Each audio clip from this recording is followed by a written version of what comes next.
अभ्यास techno school द्वितीय वार्षिक उत्सव पालित। रायगड़ा जिला पद्मपुर अभ्यास टेक्नो स्कूल परिसर में गुरुवार संध्या समय द्वितीय वार्षिक उत्सव अनुष्ठित हो जाइछि।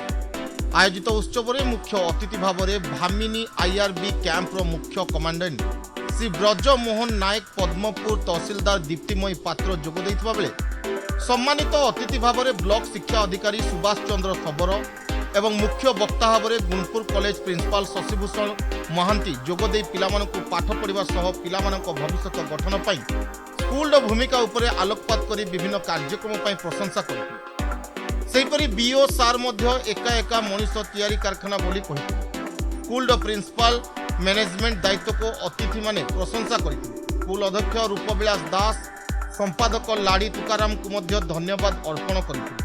এই অবসରରେ +2 কলা ও বিজ্ঞান কলেজৰ শুভ উদ্ঘাটন কৰা এই অবসରରେ কুনি পিলাଙ୍କ ଏକ ରଙ୍ଗାରଙ୍ଗ କାର୍ଯ୍ୟକ୍ରମ ହୋଇଥିଲା। ଏଥିରେ ପିଲାମାନଙ୍କ ଦ୍ୱାରା ନୃତ୍ୟ, ସଙ୍ଗୀତ, ନାଟକ ପରିବେଷଣ କରାଯାଇଥିଲା।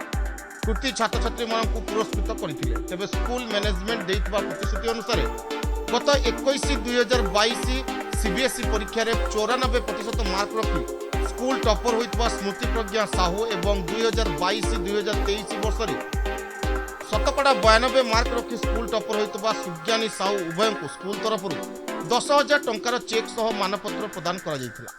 शेषरे समस्ते रात्रि भोजन करी आनंदर सह कार्यक्रम समापन करथिले। रायगड़ा जिला पद्मपुर कृष्णचंद्र पाणिग्राही को रिपोर्ट, ना ओडिशा न्यूज।